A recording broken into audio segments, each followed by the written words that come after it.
Toda época fue pieza de un rompecabezas para subir la cuesta. Nos encontramos en Parque Central y desde estos espacios tenemos la grata compañía de Jorge Giordani, quien ffue 4 veces ministro de Planificación en la época del presidente Chávez y parte de este gobierno, el gobierno actual.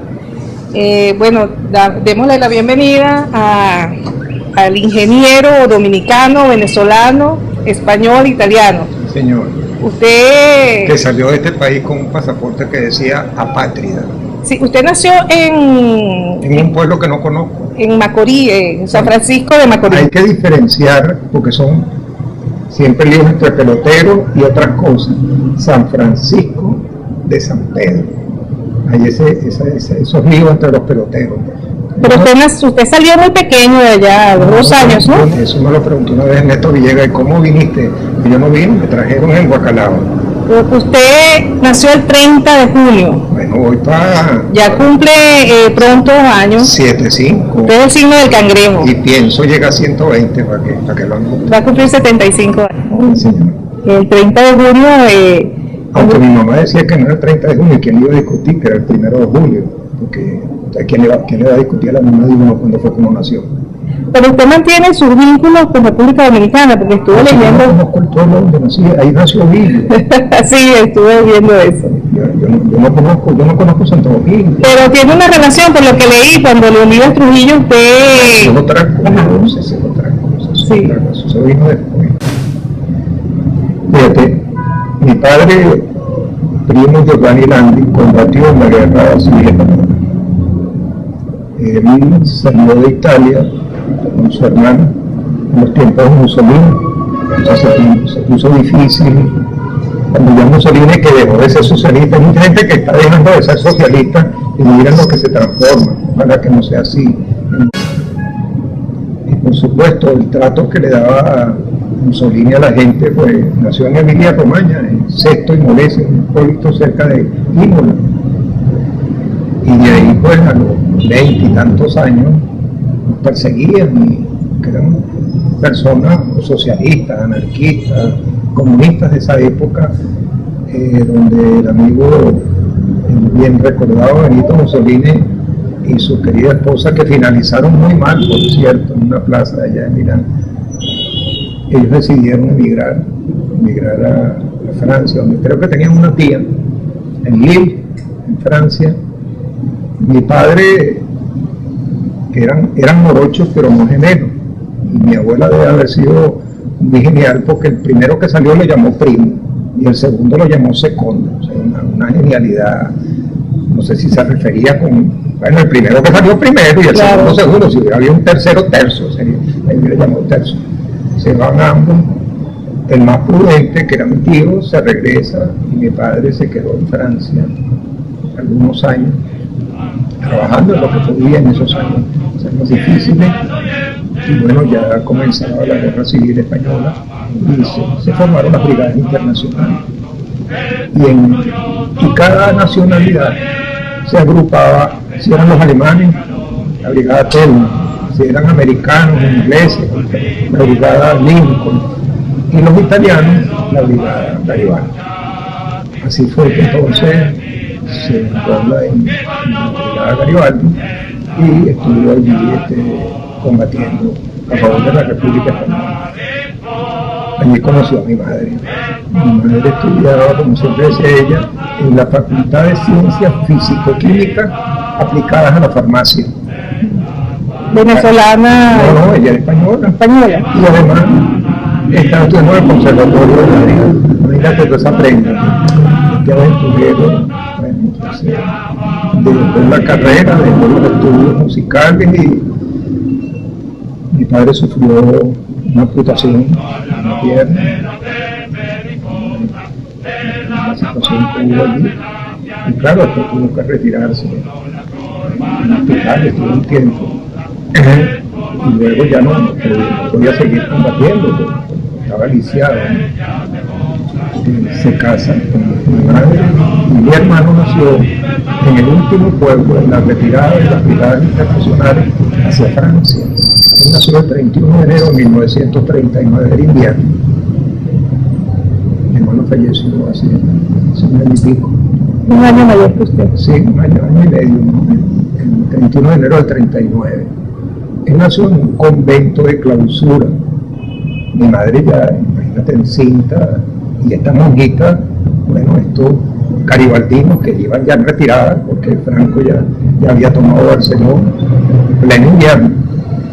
Las donas reciben a mamá, nace mi hermano, y al día de nacido tienen que salir.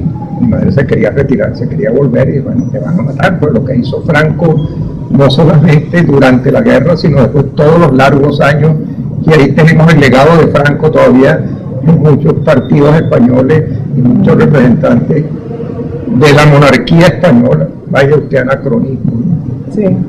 Entonces nace mi hermano, al día siguiente de nacer tenían que atravesar la frontera, mi padre lisiado, mi madre un día de nacido, era pleno invierno, los Pirineos, menos mal que un soldado se lo metió en el uniforme, al día de nacido sobrevive, y a mi madre y a mi hermano lo reciben en un campo de concentración, por un lado, mi padre en otro, desesperado.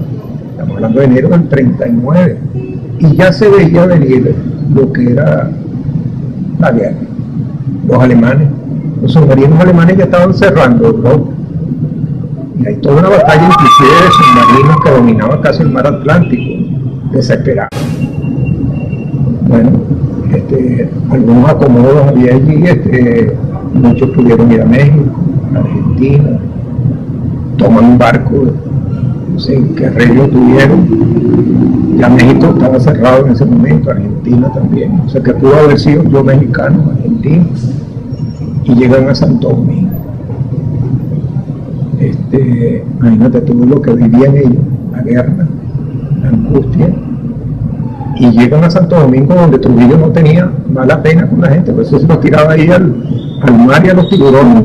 O sea que fue una de las peores dictaduras. Claro, el amigo Elías Trujillo, ¿no?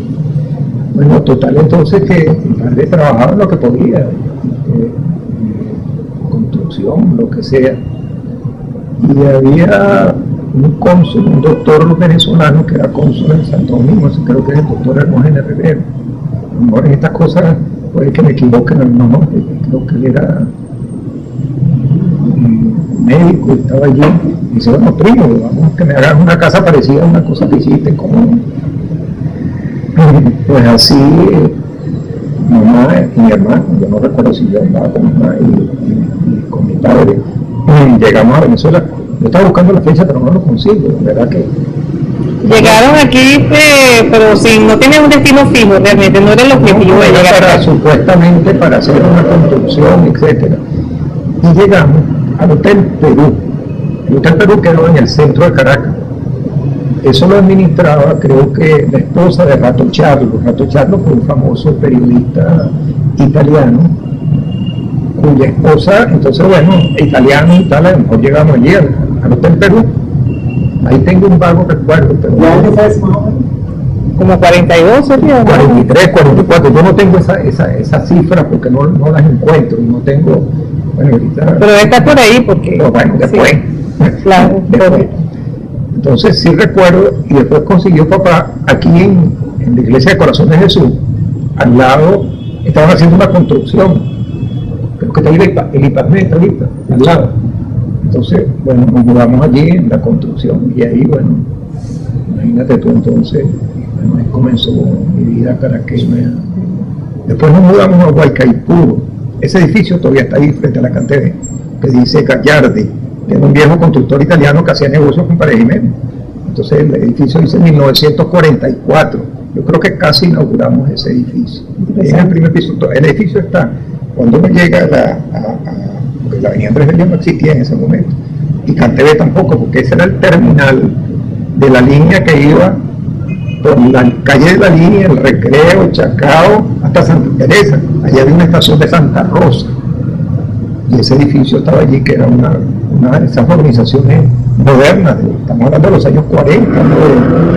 La avenida Andrés Bello no existía y era hueca y puro, y estaba separado de San Miguel, porque eso era una quebrada. Es caraqueño, básicamente. Pero bueno, entonces el dominicano será del merengue, yo sé bailar merengue avisado, eso sí. Hasta las yo venía aquí a Andrés Bello, o sea, Bueno, decía que hay una parada, ¿de quién? ¿De quién es la parada? una parada de...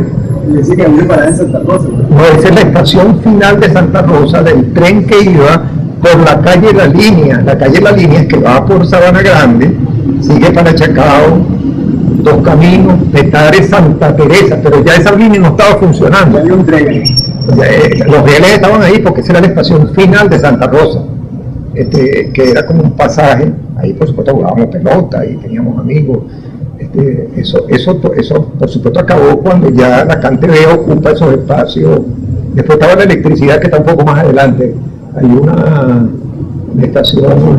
subestación allí, pero por supuesto no existía la avenida Andrés Bello, no existía esto. Nosotros nos veníamos caminando por Quebrada Honda hasta la Experimental Venezuela, que está allí, esa bella escuela que forma parte, pero eso lo que se debe acordar de los tiempos de los años 40, ¿no? De los que venían de Uruguay, de Chile, que fueron, y después vinieron todas las repúblicas, ¿no? En cada uno de los estados creo que por lo menos hubo una república de Ecuador, Guatemala. Yo estuve en la República de Panamá de La Guaira. Bueno, imagínate tú, entonces yo tuve la suerte de estar en la Escuela Experimental Venezuela y después en el Liceo Andrés Bello. En la educación pública completa. Sí. Ahora, ¿cómo está la moral? La moral, eso es un chiste, 100%. Después yo te he hecho ese chiste, 100%. O sea, 24 horas dedicado a la revolución venezolana, a la revolución que uno puede hacer. O sea, en ese sentido, bueno, habiendo tenido ese referente de mi padre, de mi madre, y después uno lo conoce, formó la Escuela Experimental Venezuela, con Pérez Jiménez. Pues yo no vi la cara a Pedro Estrada cuando tenía 10 o 11 años. Hay un cuento, mi padre era muy amigo de los doctores Pupio, Antonio Pupio y Franco Pupio. Ellos eran amigos de una Acción Democrática, que era el merideño, ¿no? Carnevali, ¿no? Y en mi casa tuvo un carnaval de esa, como una concha, ¿no? Alberto Carnevali, que era una prenda, imagínate tú, llegó a las 3 de la mañana, 4 de la mañana, Pedro Estrada en persona con su séquito. Era secretario del partido. Claro, Alberto Carnevali era una ficha importante si la agarraban en ese momento. Afortunadamente el doctor Pupio, Franco le avisaron y tal. Bueno, mi padre se lo llevaron, lisiado, pues, desaparecido, no sé, una semana, 15 días. Así que yo le di la cara atrás. Eso se lo dije yo al comandante Chávez. Comandante, usted le dio la cara a Pérez Jiménez allá en Madrid, pero usted no le dio la cara a Pedro Estrada. ¿Cómo era la cara de Pedro Estrada? Era un galante, era un tipo que creo que hablaba muy bien francés, era un señor apuesto, de mucha relación humana, pero que era un asesino. Un asesino con aspecto de caballero. Bueno, un andante, avisando, no es que ese sí era mortal, ¿no? Y el que caía en la seguridad nacional. Ahí cayeron amigos nuestros, Eduardo Gasca, damos tiempo de entre ellos. Fidel Orozco, el director ahí lo denunció porque estaba repartiendo papelitos ahí en la biblioteca. Y me llevaron a la Seguridad Nacional, que era ese edificio de la Creole, que estaba exactamente frente a la Escuela Experimental Venezuela. Era el edificio de la Creole que después se transformó en el edificio de la Seguridad Nacional. Eso, ¿Dónde está la ahorita? Allí exactamente en la esquina, ¿no? Era el edificio de la Creole, nosotros llamamos el edificio de la Creole. Lo sacaron de ahí, lo metieron para allá y afortunadamente Eduardo fue un compañero de toda la vida, ahí lo metieron. ¿Qué edad tendríamos? 14, 15 años. O sea que hay muchos, en Venezuela hay muchos revolucionarios de pacotilla. Entonces, ¿qué cuento le van a echar a uno? A eso me gustaría que en un momento llegáramos allí, pero vamos a entrar un poco... Los fines de la política, pues, haciendo de manera sencilla. Vamos a entrar en la... ¿Partido Comunista le usted? No. Yo cuando entré, yo salía de Andrés Bello y entré en la universidad, en tiempo de Pérez Jiménez. Ahí conocí a nuestro querido amigo Noro Clever Ramírez. Y sin preguntarme, Clever me mandó a ir para las representaciones estudiantiles, no me preguntó, después, bueno, grandes amigos toda la vida, Clever. Yo nunca milité, pero sí participamos en las elecciones, después que viene el 23 de enero, en las elecciones de Betancourt. Y yo estaba aquí el 23 de enero, con Eduardo Lasca y con Jorge Emilio Vilas Puertas, que eran compañeros nuestros de la Grey. Y entonces nos mandaron, sí, la Juventud Comunista y tal, el 23 de enero, para que las elecciones y tal. Entonces ellos votaron, estaban documentados, chicas. Creo que yo no tenía ni cédula. Ese cuento de dinero, pues. Todo el mundo votó y yo estaba con el dedito escondido, bueno, con tanto voto para decir. Ese gallo siempre lo ponen de lado. Pues fueron experiencias siempre de salir y después vieron otras experiencias de la política. Pero para entrar en la materia, en el tema político, usted puso una bomba. Una bomba, ¿no? Una bomba, ese testimonio. No, una bomba es la economía venezolana en este momento, ahora que usas la expresión. La economía venezolana es una bomba de tiempo. Pero esa carta, ese testimonio fue un referente para todos el trabajo, la crítica que se está haciendo ahora. Por ejemplo, el problema de la deuda, el problema de la inflación, el problema del desfalco. Eso ha generado pues una situación en el país. El rey está desnudo, chica. Sí. No es así, camarada. Exactamente. Papá, exactamente. El rey está desnudo. Y el pero no lejos de la cabellera, de la grandiosidad del uniforme. Podríamos decir que vivimos en una época de Chávez donde la gente tenía, si no tenía en el momento la seguridad, tenía la ilusión. Chávez era un encantador de serpiente. Sí. No había que dejarlo hablar, ¿verdad? Exacto. El país estaba bajo, si pudiésemos usar la expresión, el hechizo de Chávez. Cuando muere Chávez, que parece que se hubiese corrido una cortina, como dice usted, se dejó. Pote de humo, eso se llama pote de humo. Nos quedamos como desnudos. No, el que está desnudo es otro, el rey. Entonces, ¿qué nos podría usted hablar de todo eso? Yo te voy a hablar sobre todo en términos de la parte económica para no extender un poco la argumentación. Como tú sabes, después de esa carta desgraciada que me dieron tan desfiante, pajarito, ojalá que no sea el pueblo venezolano el que vaya a cuidar tarde, ¿no? Y después salió este libro, te lo voy a dejar, que tiene un prólogo de un señor que se llama Héctor Navarro Díaz. Aquí tenemos a el profesor Héctor, porque ese también estaba en sus tiempos. Sí, quería hablar de la parte económica, ¿no? Fíjate, yo creo que la situación es realmente grave, ¿no? Grave en el sentido, no se trata de cosas personales, ¿verdad?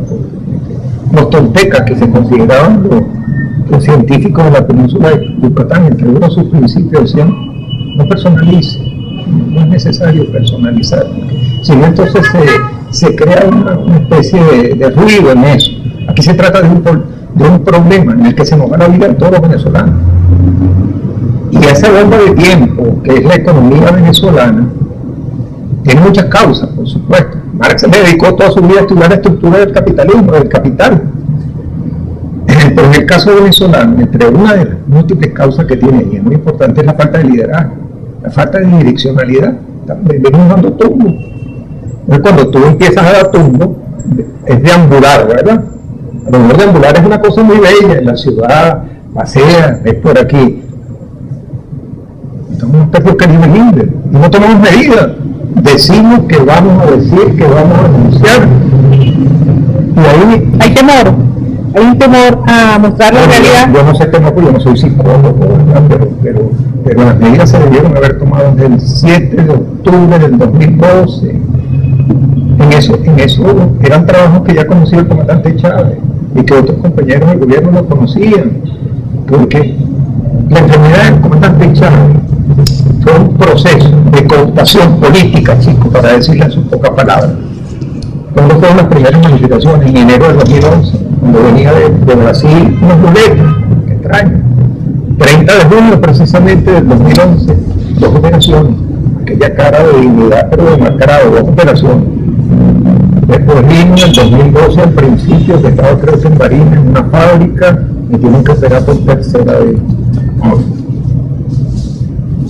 Entonces ya venía un proceso duro, donde este caballo, ¿quién iba que este hombre dio la vida por este pueblo? Pero usted en un momento dijo que nosotros sufríamos de una ninfomanía fiscal. Pero es una ninfomanía no solamente fiscal, es el déficit y la balanza de pago. Porque es que creen, ya ese es otro tema, ese es otro libro que estoy terminando. Hay tres elementos básicos, lo voy a decir rapidito. La crisis estructural del capital, Marx y Mesaro. Es una crisis global, general, permanente y restante, que no resuelve cuatro contradicciones básicas: las del ambiente, el Estado nacional y las transnacionales, el problema de la igualdad sustantiva y el problema del desempleo estructural. Ese elemento está allí. Eso nos toca a todos los 7.300 millones de seres humanos que estamos sobre la Tierra. Primer elemento. Segundo elemento particular de Venezuela, el colapso del capitalismo rentístico venezolano. Y hay que reconocerle a Aníbal Batista, yo no estoy de acuerdo con él y con Bernardo Monger, porque eso ya colapsó. Pero ya usted le venía diciendo a Chávez que no se podía seguir regalando. El regalado se acabó, pero tenía que haberse acabado hace tiempo, porque estamos acostumbrados, dame lo mío, con lo mío no te metas, como si eso fuese un elemento mío. ¿Quién produjo eso? Un proceso bioquímico, químico, biológico, donde, entonces ahí está la tesis de Aníbal Batista. Eso es un medio de producción no producido, no lo produce nadie, y eso es entre un 15 y un 17% del Producto Interno Bruto, que son 40, 50 mil millones de dólares al año. Eso no es ninguna concha de ajo, ¿verdad? Con esto no dicen una grosería, ¿verdad? Concha de ajo. Bueno, en Argentina tal vez. ¿Ah? En Argentina tal vez, aquí no. Aquí no. Bueno, yo no soy argentino. Yo soy argentino. Yo soy caribeño. Entonces, fíjate, en ese momento es una gran cantidad de dinero que no lo producimos los venezolanos, pero todos lo queremos tener.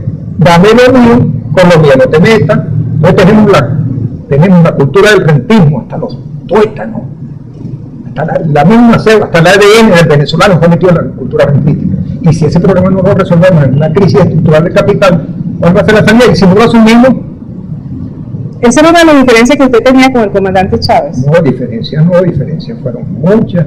Con él se podía conversar, y tú le dabas un libro de 4.000 páginas, y después un día se lo había leído, y empezaba a preguntar, pero es que hay gente que no lee, lo que escucha es el tic-tac, reconoce el profesor, usted que es británico, British, tic-tac. Que estudiara, carajo. No solamente la parte mediática, no solamente la parte de comunicación. Es que si la política se transforma solamente en un espectáculo, es corrupción. Es un show. Hay personas, funcionarios, que no pueden ver un micrófono, parece que les da el orgasmo. Y entonces tú inventas un tema y ellos te están dando una clase. Todo bien. ¿Qué opina todo el mundo? Yo lo dije una vez en el Consejo de Ministros sobre la tasa de cambio, la política de cambio que opinaba todo el mundo. Sobre eso yo siempre lo decía, y la reina de Inglaterra opina sobre la política cambiaria, que opina todo el mundo. El mayor con su herida. El más prudente, que era mi tío, se regresa y mi padre se quedó en Francia algunos años, trabajando en lo que podía en esos años difíciles. Y bueno, ya comenzaba la guerra civil española y se formaron las brigadas internacionales. Y cada nacionalidad se agrupaba, si eran los alemanes, la brigada Thelma, si eran americanos, ingleses, la brigada Lincoln, y los italianos, la brigada Garibaldi. Así fue que entonces se enrola en la brigada Garibaldi y estuvo allí combatiendo a favor de la República Española. Allí conoció a mi madre. Mi madre estudiaba, como siempre decía ella, siempre elijo entre pelotero y otras cosas, San Francisco de San Pedro. Hay esos líos entre los peloteros. Pero usted salió muy pequeño de allá, de 2 años, ¿no? Eso me lo preguntó una vez Néstor Villegas, ¿y cómo viniste? Y yo no vine, me trajeron en Guacalao. Usted nació el 30 de junio. Bueno, voy para... Ya cumple pronto años. 7'5". Usted es el signo del cangrejo. Y pienso llegar a 120 para que lo anote. Va a cumplir 75 años. Sí, señor. El 30 de junio... Aunque mi mamá decía que no era el 30 de junio, ¿quién iba a discutir? Que era el 1 de julio. Porque ¿quién le va a discutir a la mamá de uno cuando fue que uno nació? Pero usted mantiene sus vínculos con República Dominicana, porque estuve leyendo... Yo conozco el pueblo donde nací, ahí nació Villo. Sí, estuve viendo eso. Yo no conozco Santo Domingo. Pero tiene una relación, por lo que leí, cuando Leonidas Trujillo usted... Son otras cosas, son otras cosas. Sí. Eso vino después. Fíjate, mi padre, primo Giovanni Landi, combatió en la guerra civil española. Él salió de Italia con su hermano en los tiempos de Mussolini. Entonces se puso difícil. Cuando ya Mussolini, que dejó de ser socialista, hay mucha gente que está dejando de ser socialista y miren lo que se transforma, para que no sea así. Y por supuesto, el trato que le daba Mussolini a la gente, pues nació en Emilia Romagna, en Sesto y Molese, un pueblito cerca de Imola.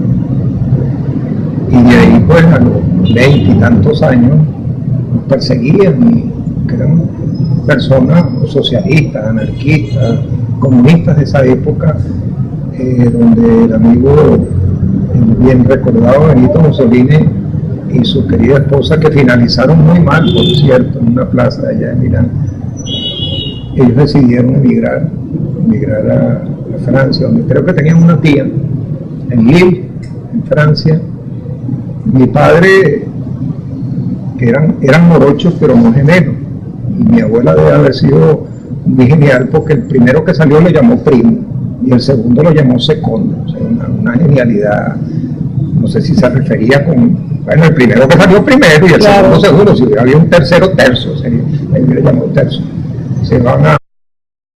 Toda época fue pieza de un rompecabezas para subir la cuesta. Nos encontramos en Parque Central y desde estos espacios tenemos la grata compañía de Jorge Giordani, quien fue 4 veces ministro de Planificación en la época del presidente Chávez y parte de este gobierno, el gobierno actual.